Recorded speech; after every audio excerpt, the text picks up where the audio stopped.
Hello everyone. In this clip we are going to be talking about high blood pressure or hypertension and the ways to normalize and control it. Firstly, blood pressure is not a disease, it is a symptom. A large population of the world today is affected by it, and the alarming part is that people in their 40s are now coming in the grip of it. How to control and normalize blood pressure with do's and don'ts and the yogic way is what we are going to be discussing in this clip. The do's and don'ts are very simple. Let's see the do's first. Drink 7 to 8 glasses of water every day.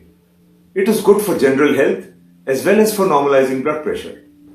So how do we drink those 8 glasses? Start with 2 glasses in the morning, first thing in the morning. Drink at least 1.5 glass 1 hour before your meal. Drink at least 1.5 glass 1 hour after your meal. With your meal, a few sips here and there is okay if the food is dry, but try not to drink water while you are eating.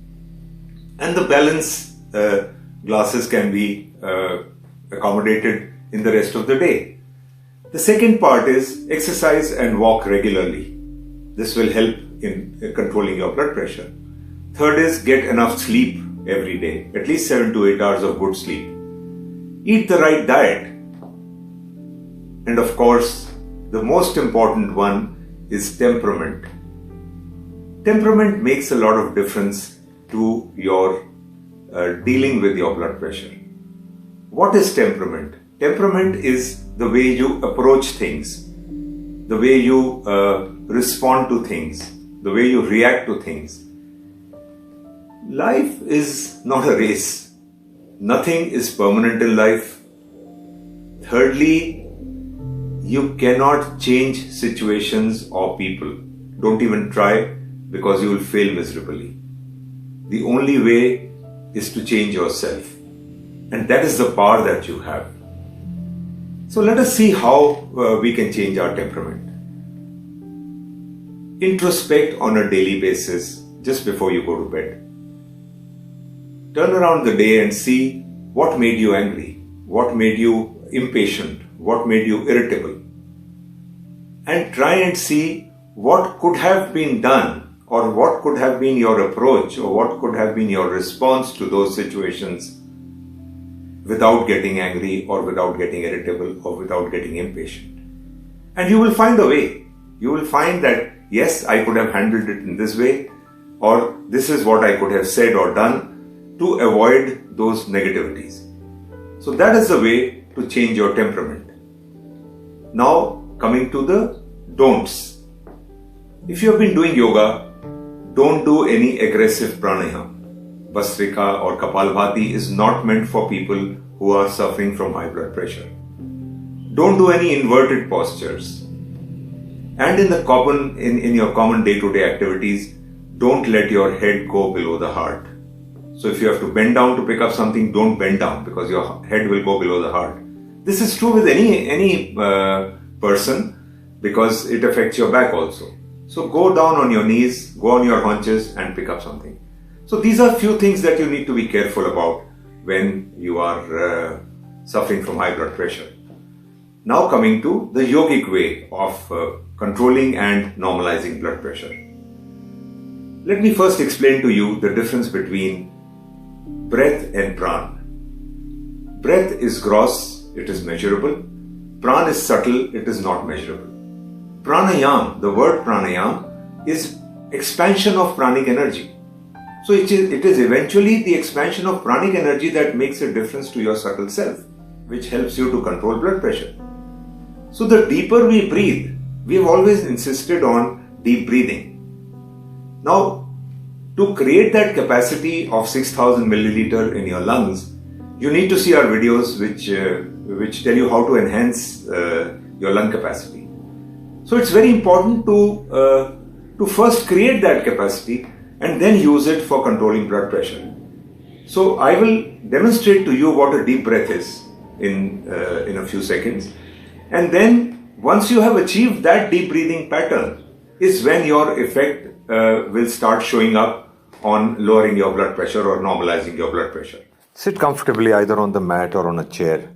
Just ensure that your back is straight and your neck and shoulders are relaxed. Close your eyes and just observe your breath. When you're inhaling, visualize two streaks of bright shining light entering your nostrils, becoming one between the eyebrows, going up the forehead, above the skull, and down the spinal column. Till whichever point you can reach, don't push it, just allow it to flow. When you start exhaling, visualize that light which has now become diffused, leaving all the energy behind in the body. It retracts its path up the spinal column, over the skull, down the forehead, and out of the nostrils. The lesser the effort, the deeper the breathing pattern. Slow, deep inhale, slow, complete exhale. Just visualize this for the next 5 minutes.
Now the next practice is that of Anulom Vilom. Now Anulom Vilom we all know is breathing through one nostril and exhaling through the other, and then breathing through the same nostril and then exhaling through the other. It is not about Anulom Vilom, it is not about an alternate breathing. It is about the depth of your breathing pattern. You do Anulom Vilom in short breaths, it is not going to have any effect on you, on your blood pressure. People come back and say, I've been doing Anulom Vilom for such a long time, it is not affecting my blood pressure or not normalizing or not lowering my blood pressure. It will not till you create that capacity and use that capacity. That is the important factor. Please don't forget that. Then, how do we do it? We just fold these two fingers. This is a mudra that we make so that we are able to move our fingers for closing and opening the nostrils without moving your hand. So we first always start with inhaling from the left nostril. So we close our right nostril.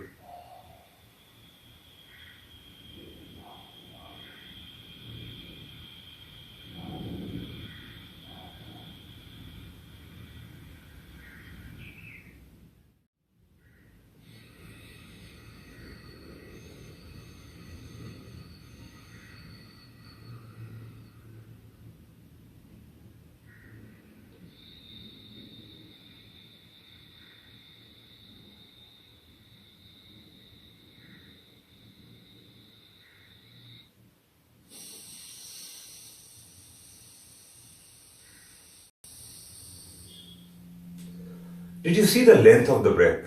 Did you see how deep each breath is, whether it is an inhale or an exhale? You do this and very soon you will find that your blood pressure starts to come down and to normalize. But if you do it with a short breath like this, like most people do,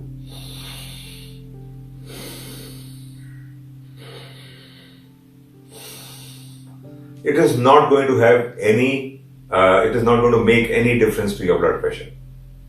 So you will be disappointed. But once you do it the way I explained to you, you will surprise yourself. Your blood pressure will start to normalize. And one word of caution here. Though you will start feeling better, you will start seeing the readings coming down, do not do self-medication or do not change your medicines yourself. Let the doctor decide for you when and how much adjustments to make in your medicines. So this is the word of caution. Don't be overexcited and stop your medication or anything like that. Please don't do it. Consult your doctor. He is the best judge. So, these are two factors which will help you in reducing and normalizing your blood pressure. The third one is Yog Nidra. Yog Nidra is yogic sleep. It is deep relaxation for the mind and the body. Watch our video of about 15 minutes on Yog Nidra. Practice that and you will find that your blood pressure starts to come down and normalize. So, these three factors of learning to breathe deeply, just do deep breaths for 5 minutes. Now the key words here are regularity. If you are not regular with doing what we are explaining to you or sharing with you here, it is going to have no effect. You do it for a day, you don't do it for 2 days, you go back to zero level. So regularity is one factor which we have always insisted on in doing anything or in achieving anything. So please be regular in what you're doing and twice a day, time yourself. Do each one for 5 minutes, the normal breathing pattern, the deep breathing pattern that we explained to you, and the alternate breathing pattern, the Anulom Vilom. 5 minutes by the watch. Don't be impatient. Your investment is going to reap very huge returns in terms of your normalizing your blood pressure. So please be sincere about it, at least twice a day. So be regular in this, be very disciplined in this, and you will find that your blood pressure comes under control. We hope you like this clip and hope you gain by it. Thank you for listening. In case you found this video useful, please comment, share and subscribe so that it can be viewed by more and more people and they can gain by it. Thank you.